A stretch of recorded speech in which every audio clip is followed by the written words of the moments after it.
అందరికీ నమస్తే. వివాదాస్పద ఐపీఎస్ అధికారి అని చెప్పిన వెంటనే గుర్తొచ్చేటటువంటి పేరు పివి సునీల్ కుమార్. ఈ పివి సునీల్ కుమార్ యొక్క సస్పెన్షన్ రేపు 24వ తారీఖు తోటి ముగియబోతుంది.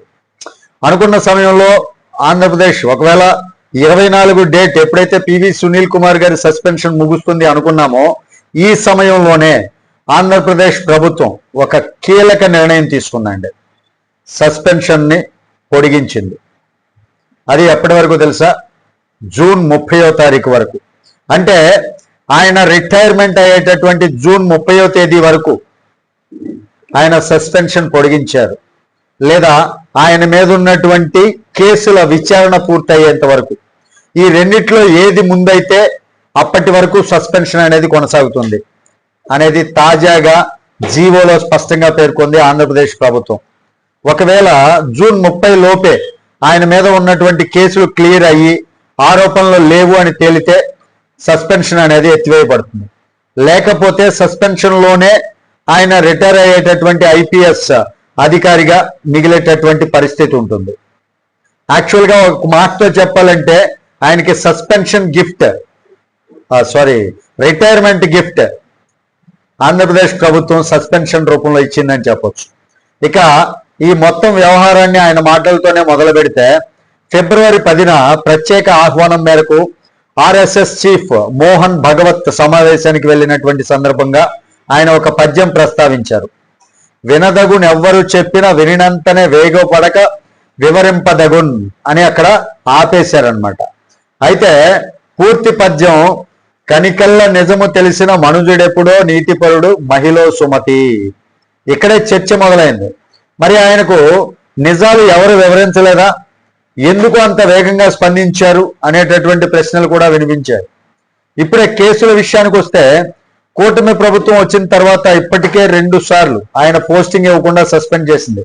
ప్రధానంగా రఘురామకృష్ణంరాజు గారి యొక్క కస్టోడియల్ టార్చర్ కేసు, అగ్రిగోల్డ్ నిధుల దుర్వినియోగం ఆరోపణలు, విదేశీ ప్రయాణాల్లో సర్వీస్ రూల్స్ ఏదైతే ఉన్నాయో ఆ రూల్స్ ఉల్లంఘించినటువంటి ప్రక్రియ ఏదైతే ఉందో దాని మీద, సోషల్ మీడియా వ్యాఖ్యలపై విచారణ, ఇలా అనేక కేసులు ఆయనపై నమోదయ్యాయి. అగ్రిగోల్డ్ వ్యవహారంలో బాధితులకు చెల్లించాల్సినటువంటి నిధులను దుర్వినియోగం చేసి బెదిరింపులతో డబ్బులు వసూలు చేశారని ఆరోపణలు ఉన్నాయి. ఈ ఫిర్యాదుపై ఏసీబీ విచారణ కొనసాగుతోంది. అదే సమయంలో రఘురామకృష్ణరాజు యొక్క కస్టోడియల్ టార్చర్ కేసులో హత్యాయత్నం ఆరోపణలతో కేసు నమోదై అందులో ఆయన ప్రధాన నిందితుడిగా ఉన్నారు.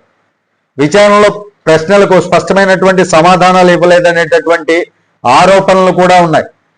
ఇది కాకుండా సస్పెన్షన్లో ఉన్నప్పటికీ మీడియా ఇంటర్వ్యూలు ఇస్తూ కేసులను ప్రభావితం చేసేలా వ్యవహరిస్తున్నారు అన్నటువంటి అభియోగం కూడా ఆయన మీద వినిపిస్తోంది. మరో కీలక అంశం ఏంటంటే విదేశీ ప్రయాణాలు. ప్రభుత్వ అనుమతి లేకుండా విదేశాలకు వెళ్ళడం, వివరాలు పూర్తిగా ఇవ్వకపోవడం, ఒకవేళ ఇచ్చినా చెప్పినటువంటి ప్లేస్ కాకుండా మరొక చోటుకి వెళ్ళడం, ఇవి కూడా డిపార్ట్మెంట్ ఎంక్వైరీకి దారితీస్తాయి. అలాగే సోషల్ మీడియాలో ప్రభుత్వానికి వ్యతిరేకంగా చేసినటువంటి వ్యాఖ్యలు, మత విద్వేషాలు రెచ్చగొట్టేటటువంటి పోస్టులపై కూడా విచారణ కొనసాగుతుంది. ఇన్ని కేసులు విచారణలో ఉండటంతో ప్రభుత్వం సస్పెన్షన్ కొనసాగించడం కఠినమైన కానీ పరిపాలన దృష్ట్యా సాధారణ నిర్ణయమని విశ్లేషకులు భావిస్తున్నారండి. అయితే ఇది కక్ష సాధింపు అనే ప్రశ్నకు మొత్తం స్పష్టమైనటువంటి సమాధానం ఇప్పుడే లేదు, ఇప్పుడే చెప్పలేం కూడా. తుది నిర్ణయం విచారణ ఫలితాలపైనే ఆధారపడి ఉంటుంది. ఇది మరో ఆసక్తికరమైనటువంటి విషయం ఏంటంటే ఒకప్పుడు సమర్థవంతమైనటువంటి అధికారిగా పేరున్నటువంటి ఆయన స్వర్గీయ ఐపీఎస్ ఉమేష్ చంద్ర సహచరుడిగా పనిచేశారు.